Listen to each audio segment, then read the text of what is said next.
గౌరవనీయురాలు honourable minister of home Shrimati Anitha garu, గౌరవనీయులు director general of police Shri Harish Kumar గారు,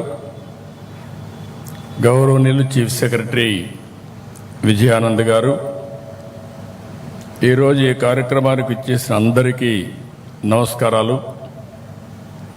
ముందుగా పోలీస్ అమరవీరులకి నివాళులర్పిస్తున్నాను. వారి ఆత్మకు శాంతి కలగాలని భగవంతుణ్ణి మనస్ఫూర్తిగా కోరుకుంటున్నాను. 1959 అక్టోబర్ 21న లడక్ దగ్గర మన సిఆర్పిఎఫ్ దళాలు చైనా సైనికులపై వీరోచితంగా పోరాడి 10 మంది అమరులయ్యారు. వారిని స్మరించుకునేలా ప్రతి ఏటా అక్టోబర్ 21న పోలీస్ అమరవీరుల రోజుగా ఘనంగా జరుపుకుంటున్నాం. వారి త్యాగాలను, బలిదానాలను గుర్తు చేసుకుంటూ మనం అందరం కూడా స్ఫూర్తిని పొందుతున్నాం. ఈ సంవత్సరం దేశవ్యాప్తంగా విధి నిర్వహణలో 192 మంది పోలీసులు అమరులయ్యారు. వీరికి నివాళులర్పిస్తున్నాను. వారి ఆత్మకు శాంతి కలగాలని భగవంతుణ్ణి ప్రార్థిస్తున్నాను. ప్రజల రక్షణ కోసం ప్రాణాలు సైతం పణంగా పెడుతున్న పోలీసులంటే నాకు ఎప్పుడూ గౌరవం ఉంటుంది. మీరు చేసేది కేవలం ఉద్యోగం కాదు, మీరు చేసేది నిస్వార్థ సేవ, దేశం కోసం త్యాగం అని చెప్పి కూడా విజ్ఞప్తి చేస్తున్నాను. లా అండ్ ఆర్డర్, అభివృద్ధి, సమిక్షేమం, ఉపాధి, ఉద్యోగ అవకాశాలు, సుఖ సంతోషాలు, ప్రజలకు భద్రత, ఇవన్నీ కూడా ఒకదానిపైన ఒకటి ముడిపడి ఉన్న అంశాలు. సమాజంలో అలజడులుంటే పెట్టుబడులు రావు. అందుకే నేను ఎప్పుడూ లా అండ్ ఆర్డర్ పైన ఖచ్చితంగా ఉంటాను.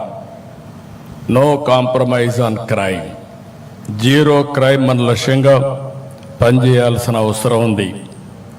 ఏవి పోలీసులు అంటే ఒక బ్రాండ్. ఫ్యాక్షనిజం, నక్సలిజం, కమ్యూనిజం, రౌడీయిజాన్ని అణిచివేయడంలో మీరు దేశంలోనే మంచి పేరు తెచ్చుకున్నారు. ప్రమాదం కావచ్చు, నేరం కావచ్చు, విపత్తు కావచ్చు, కరోనా లాంటి మహమ్మారి కావచ్చు, ముందుండి ప్రజల కోసం మొదటి అడుగు వేసేది పోలీసులే. మీ కుటుంబాలకు సమయం ఇవ్వరు, మీ పిల్లలతో గడపలేరు, ఎప్పుడు ఎటు పరిగెత్తాలో తెలియదు. పండగైనా, పబ్బం అయినా, ఎండైనా, పగలైనా, రాత్రి అయినా ప్రజల కోసం పరుగులు పెడతారు. ఎప్పుడు విధులకు వస్తారు. విధుల కోసం కుటుంబాన్ని వదిలి వస్తున్న మీకు, తమ సంతోషాలను త్యాగం చేసి మీకు సహకరిస్తున్న మీ కుటుంబ సభ్యులందరికీ శిరస్సు వంచి నమస్కారాలు తెలియజేస్తున్నా, సెల్యూట్ చేస్తున్నా. హెల్మెట్ ధరించమని ప్రచారం చేస్తారు. డ్రగ్ వద్దు బ్రో చాటి చెప్తారు. మద్యం తాగి బండి నడపవద్దని హితం పలుకుతారు. స్పీడ్ థ్రిల్స్ బట్ కిల్స్ అని కామెంట్ చేస్తారు. ఇవన్నీ ఎవరి కోసరం? ప్రజల కోసమే. మన కుటుంబ సభ్యులు ఎలా మన గురించి ఆలోచిస్తారో ఆ విధంగా ఆలోచించి మన రక్షణ కోసం అనునిత్యం రోడ్డు మీద ఉండే పనిచేసే వాళ్ళు పోలీస్ సోదరులు. అందుకే వారంటే నాకెంతో అభిమానం. పోలీసులంటే కఠినత్వంతో ఉంటారని అనుకుంటారు, కానీ మానవత్వంతో వ్యవహరించేది వాళ్లే. ఏలూరులో జరిగిన సంఘటనగా నాకు గుర్తుంది. ఒక మధ్యతరగతి మహిళ దివ్యాంగురైన తన కూతుర్ని రోజు స్కూల్లో డ్రాప్ చేసి రావడం కోసం కష్టపడి ఒక బైక్ కొనుక్కుంది. కానీ ఎవరో ఆ బైక్ దొంగతనం చేశారు. దీంతో బిడ్డను స్కూలుకు పంపలేక ఆ తల్లి ఎంతో ఆవేదన చెందింది. ఏలూరు పోలీసులు కష్టపడి ఆ దొంగను పట్టుకుని బైక్ తిరిగి ఆమెకి ఇచ్చారు. అప్పుడు ఆ తల్లి ఆనందం చూడాలి. అది నిజమైన పోలీస్ అంటే, అదే నిజమైన మానవత్వం.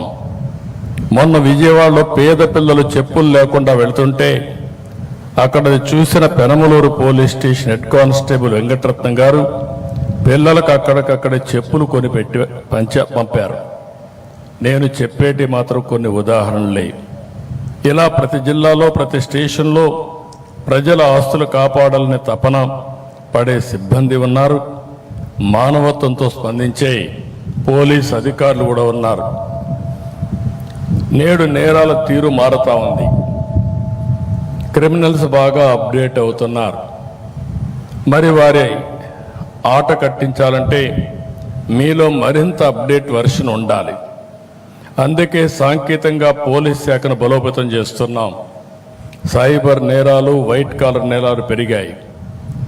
సీసీటీవీ కెమెరాలు, డ్రోన్లు, ఫోన్ సిగ్నళ్లు, గూగుల్ టేక్అవుట్స్, ఇలా టెక్నాలజీని విస్తృతంగా ఉపయోగించుకోవాల్సిన అవసరం ఉంది. అప్పుడు ఎటువంటి నేరస్తుడైనా ఈజీగా పట్టుకునే అవకాశం ఉంటుంది.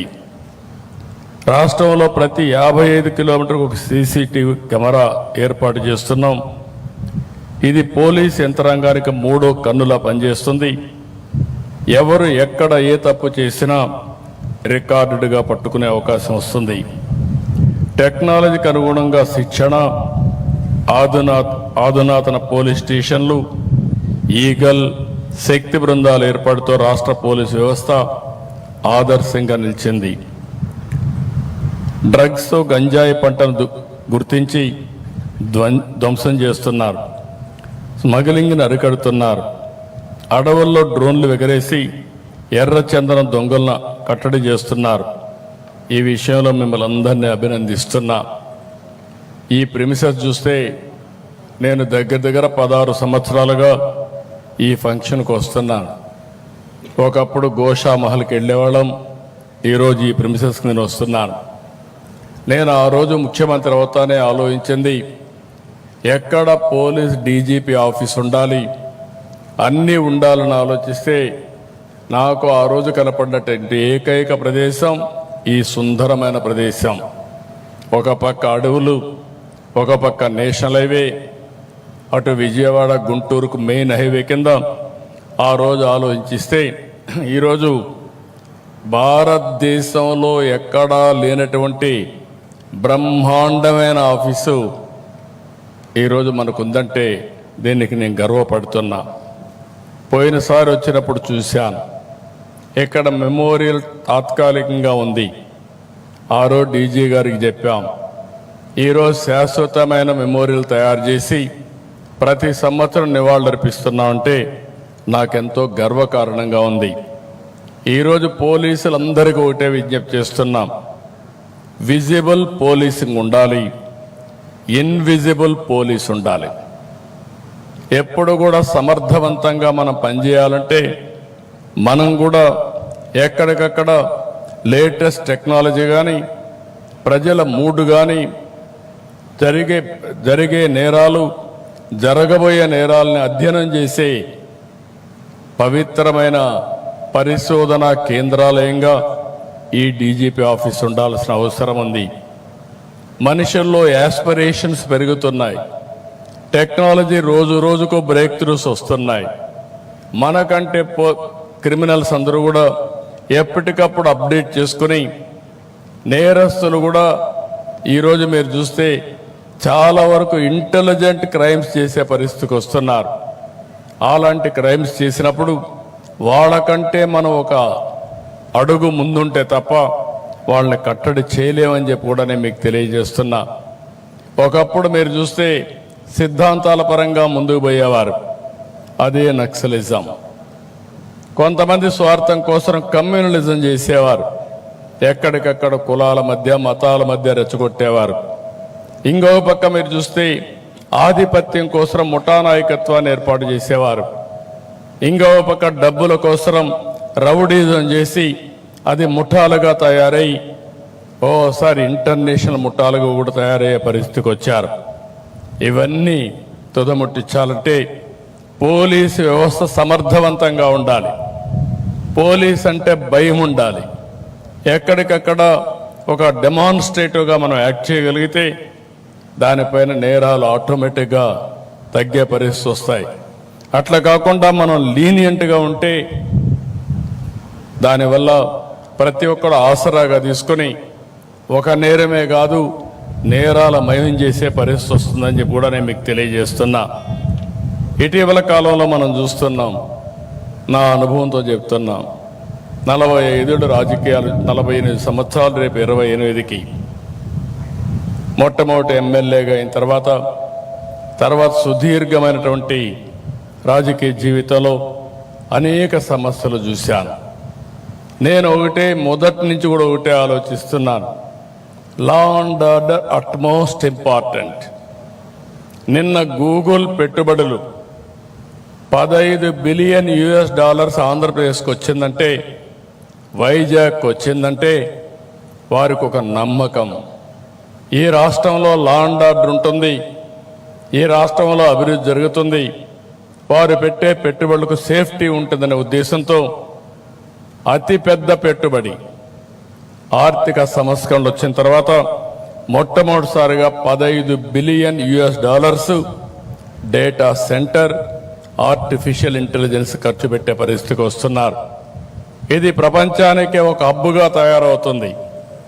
ఒకప్పుడు హైదరాబాద్లో హైటెక్ సిటీ, ఐటీతో ప్రారంభించిన నేను ఈరోజు ఆర్టిఫిషియల్ ఇంటెలిజెన్స్, అదే మరిగా డేటా సెంటర్తో గూగుల్తో విశాఖపట్నం ముందుకు పోయే పరిస్థితి వచ్చింది.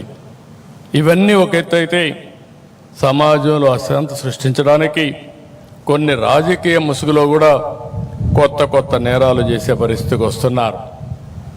నాకెప్పుడూ భయం లేదు. మీ అందరికీ తెలుసు, మీరందరూ త్యాగాలు చేస్తున్నారు. మీరు చేసిన త్యాగాల్లో ముందున్న వ్యక్తి నేను. నా మీద నేను ఎప్పుడు కూడా ఎవరిని కూడా నా జీవితంలో ఎప్పుడు కేసు కూడా పెట్టించుకోలేదు. కానీ రాష్ట్రంలో లా అండ్ ఆర్డర్ మెయింటైన్ చేయాలి, ప్రజలకు భద్రత కల్పించాలి, ఎట్టి పరిస్థితుల్లో ఉపేక్షించకూడదని రాజీ లేని పోరాటం చేశాను. దాని ఫలితమే 2023లో నా మీద 23 క్లేమోర్ మైన్స్ బ్లాస్ట్ చేసే పరిస్థితికి వచ్చారు. అయినా కూడా నేను భయపడలేదు. ప్రాణం అనేది తాత్కాలికం, మనం చేసే పనులు అనేది శాశ్వతం. అలాంటి పనులు చేస్తున్న పోలీసు వ్యవస్థని మరొక్కసారి అభినందిస్తున్నా. అయితే ఈరోజు ఎందుకు ఈ మాట చెప్తున్నానంటే, ఓసారి ఒక దొంగ, ఒక క్రిమినల్, ఒక డెకాయిట్ కొన్ని ప్రాంతాలకే పరిమితం అవుతూ ఉంటారు. కానీ ఈ రాజకీయ కుట్ర అయితే చేసేవాళ్ళు చూస్తే ఫేక్ ప్రచారాలు చేయడం, ప్రజల్ని ఎక్కడికక్కడ ఒక చెడు వాతావరణాన్ని క్రియేట్ చేయడానికి వాళ్ళని ప్రోత్సహించడం, సమాజంలో కులాల మధ్య, మతాల మధ్య చిచ్చు పెట్టే కుట్రలు చేయడం, రాష్ట్రంలో శాంతి భద్రత విఘాతం కలిగించేలా కొన్ని ప్రయత్నాలని, కుట్రల్ని ఒక్కసారి మీ అందరికీ గుర్తు చేస్తున్నా.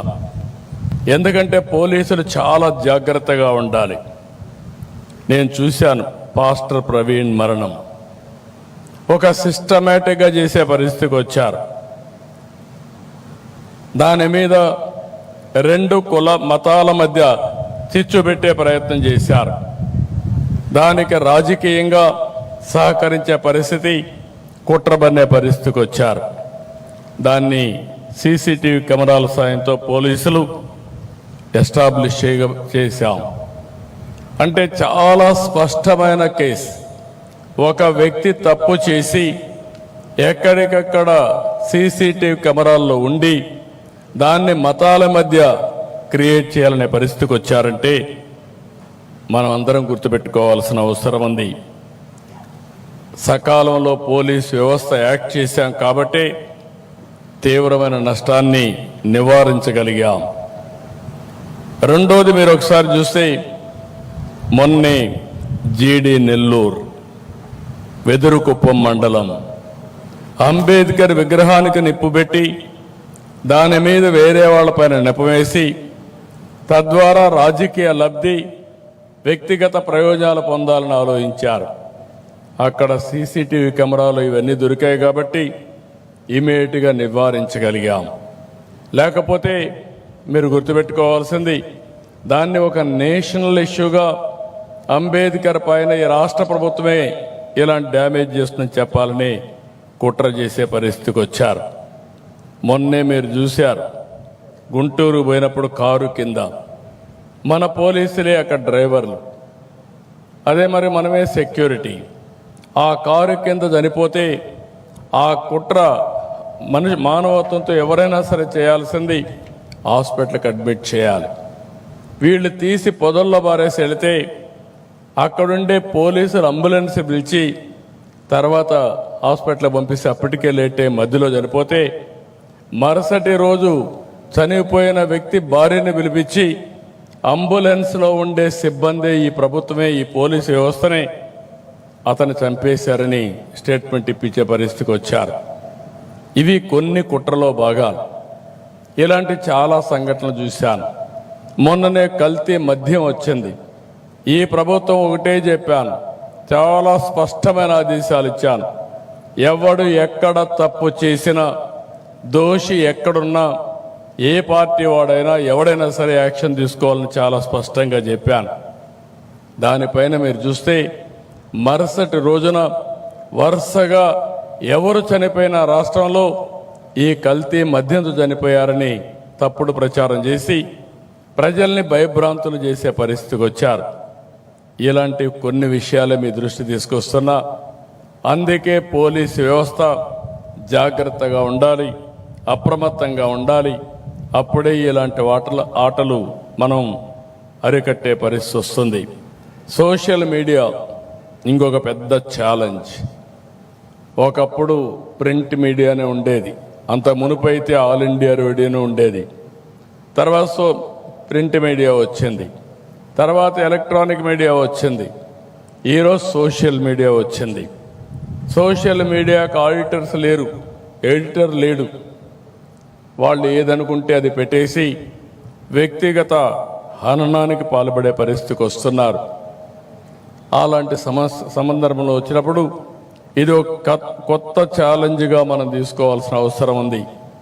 ఎంతోమంది నేను చూస్తున్నాను చాలా బాధపడుతున్నారు, కుమిలిపోతున్నారు. అలాంటి పరిస్థితులు కూడా వస్తున్నాయి. ఇలాంటి కొత్త ట్రెండ్స్ వచ్చినప్పుడు పోలీసు వ్యవస్థ కూడా అలాంటి కొత్త ట్రెండ్ని అరికట్టడానికి ఎక్కడికక్కడ మనం చొరవ తీసుకోవాలి, మనం ముందుకు పోవాల్సిన అవసరం ఉందని చెప్పి కూడా నేను మీకు తెలియజేస్తున్నా. అందుకే ఈరోజు మిమ్మల్ని అందరినీ నేను కోరేది, పోలీసులకు పూర్తి స్వేచ్ఛనిచ్చాం. మీరు కఠినంగా ఉండండి. లా అండ్ ఆర్డర్ కంటే ఏది ముఖ్యం కాదు. ఆడబిడ్డల అఘాయిత్యంగా చేస్తే ఎంతటి వాడైనా సరే, ఒకవేళ తాగిన మైకంలో చేసినా, లేకపోతే పోలీసులు ఏం చేయరనే అహంభావంతో చేసినా, అదే చివరి రోజు వాళ్ళకి కావాల్సిన అవసరం ఉంది. అప్పుడే ఇలాంటి మనం కంట్రోల్ చేస్తామని చెప్పి కూడా నేను మీకు తెలియజేస్తున్నా. మీరు ప్రభుత్వానికి, ప్రజలకు అండగా ఉండండి. మేము మీకు, మీ కుటుంబాలకు మద్దతుగా నిలుస్తాం. మీ కుటుంబ సభ్యుల వైద్య సేవకు మీకోసం 16 నెలల్లో 33 కోట్ల రూపాయలు ఖర్చు పెట్టాం. గ్రూప్ పర్సనల్ యాక్సిడెంట్ ఇన్సూరెన్స్ గత ప్రభుత్వం నిలిపేస్తే మళ్ళీ దాన్ని పునరుద్ధరించాం. కానిస్టేబుల్ నుంచి డీజీపీ వరకు ప్రతి ఒక్కరికి 20 లక్షల నుంచి 45 లక్షల వరకు ఉచిత బీమా కవరేజ్ ఇస్తున్నాం. మరణించిన 171 మంది పోలీసులకు బీమా కింద 23 కోట్లు అందించాం.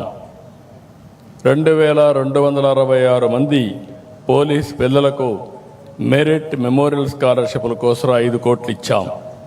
రాష్ట్రంలోని 22 పోలీస్ క్యాంటీన్లకు 4,70,00,000 రూపాయలు మంజూరు చేశాం.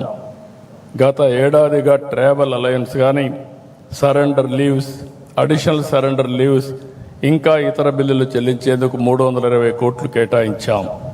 త్వరలో హోంగార్డులకు ఉచిత ఆరోగ్య బీమా, పోలీసు కుటుంబాలకు 30 లక్షల వరకు super top of health insurance కల్పించే ప్రయత్నం చేస్తున్నాం. ప్రభుత్వ ఉద్యోగుల పట్ల సానుకూలంగా ఉన్నాం. మీ అందరికీ తెలుసు 1924 రాష్ట్రంలో ఒక విధ్వంసం జరిగింది. అన్ని వ్యవస్థలు పతనావస్థకు వచ్చాయి. ఆ రోజు ఎన్డీఏ మేము ఒకటే హామీ ఇచ్చాం, మళ్ళీ రాష్ట్రాన్ని పునర్నిర్మాణం చేస్తామని చెప్పి ముందుకొచ్చాం. 16 నెలలైంది. అన్ని వ్యవస్థల్ని ఎక్కడికక్కడ రీఆర్గనైజ్ చేస్తూ ఆ వ్యవస్థల్ని మళ్ళీ ట్రాక్లో పెట్టే పరిస్థితి తీసుకొచ్చాం. నిన్ననే దీపావళి కానుక కింద ప్రభుత్వ ఉద్యోగులందరికీ ఒక డిఏ ఇచ్చాం. అదే సమయంలో పోలీసులకు మాత్రం డిఏని ఇవ్వడమే కాకుండా సరెండర్ లీవ్ని 2 విడతలుగా నవంబర్, జనవరిలో మీకు చెల్లించే ఏర్పాటు చేశామని చెప్పి కూడా నేను మీకు తెలియజేస్తున్నా.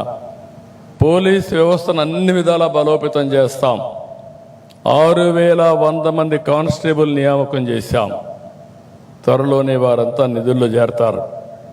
ఇంకొక పక్కన శాఖాపరమైనటువంటి పదోన్నతులు సకాలంలో వచ్చేలా అన్ని చర్యలు తీసుకుంటాం. ఇంకొక విషయం మీ అందరికీ ఫైనల్గా విజ్ఞప్తి చేస్తున్నా, మీ సంక్షేమం, మీ భద్రత చూసుకునే బాధ్యత ప్రభుత్వానికి. కానీ ఈరోజు రాష్ట్రంలో అన్ని వర్గాలు బాగుండాలంటే నేను ఒకటే ఆలోచిస్తున్నాను. 2047కి ప్రపంచంలో నెంబర్ 1 ఆర్థిక వ్యవస్థగా భారతదేశం ఉంటుంది. అదే సమయంలో ఆంధ్ర రాష్ట్రం భారతదేశంలో నెంబర్ 1గా చేసుకునే బాధ్యత మన పైన ఉంది. అదే హెల్తీ, వెల్తీ, హ్యాపీ సొసైటీ. దీనికోసం లా అండ్ ఆర్డర్ చాలా ముఖ్యం. భద్రత ఉంటేనే ఇవన్నీ సాధ్యం. ఆస్తి భద్రత కానీ, లేకపోతే వ్యక్తిగత భద్రత కానీ, సమాజ భద్రత కానీ చాలా ముఖ్యమని చెప్పి కూడా నేను మీకు తెలియజేసుకుంటూ, మరొక్కసారి ఈరోజు ఇక్కడికి వచ్చినప్పుడు అనిపిస్తుంది, one of the best premises. ఇక్కడ ఉండి ట్రైనింగ్ తీసుకున్నా, పనిచేసినా, లేకుంటే ఒక మంచి ప్రదేశంలో ఒక డీజీపీ ఆఫీస్ ఇక్కడికి వచ్చిందంటే, పోలీస్ ప్రెమిసెస్ వచ్చిందంటే, పోలీస్ హెడ్ క్వార్టర్స్ ఇక్కడ ఉందంటే చాలా సంతోషం. అయితే ఇలాంటి బ్రహ్మాండమైన ప్రదేశంలో ఆధునీకరణతో మీరు ముందుకు పోవాల్సిన అవసరం ఉంది. ఒకప్పుడు నేను మిమ్మల్ని అందరినీ శారీరకంగా కూడా బాగా తయారు చేసుకుంటూ, మీరు ఒకసారి చూస్తే నూతనమైన పాలసీలను తీసుకొచ్చినప్పుడు గ్రే హౌండ్స్ కానీ ఇలాంటి వ్యవస్థల్ని చాలా పటిష్టంగా తయారు చేశాం. ఎవరైనా సరే రౌడీ అనేవాడు మన గ్రే హౌండ్స్ చూస్తే భయపడే పరిస్థితి తీసుకొచ్చాం. ఎవరైనా యాంటీ సోషల్ ఎలిమెంట్స్ ఉంటే అలాంటి వారందరూ కూడా గుండెల్లో రైళ్లు పరిగెత్తించే పరిస్థితి తీసుకొచ్చాం. ఈరోజు మనం ఆలోచించాల్సింది, భారతదేశంలోనే ఏది జరిగినా ఆంధ్రప్రదేశ్తో ప్రారంభమవుతుంది. అలాంటి ఆంధ్రప్రదేశ్ రాష్ట్రంలో మిమ్మల్ని అందరినీ నేను కోరేది, టెక్నాలజీలో ముందుకుండాలి. సైబర్ సెక్యూరిటీ, సైబర్ నేరాలు చేయాలంటే భయపడే పరిస్థితి రావాలి. సంఘ విద్రోహ శక్తుల పట్ల అప్రమత్తంగా ఉండడమే కాదు, గుండెల్లో రైళ్లు పరిగెత్తించే పరిస్థితి పోలీసు వ్యవస్థ ఉండాల్సిందిగా కోరుకుంటూ, మీరు ఇవి చేయండి. నేను ఒకటే హామీ ఇస్తున్నా, మీ గౌరవాన్ని పెంచే బాధ్యత, మీ భద్రత కాపాడే బాధ్యత, మీరు మీ కుటుంబాలని అన్ని విధాలు ఆదుకునే బాధ్యత ఈ ప్రభుత్వం తీసుకుంటామని మరొక్కసారి విజ్ఞప్తి చేస్తూ, అందరికీ మనస్ఫూర్తిగా అభినందనలు తెలియజేసుకుంటూ, మరొక్కసారి పోలీస్ అమరవీరులకు జోహార్లు అర్పిస్తూ, జై ఆంధ్రప్రదేశ్, జై హింద్.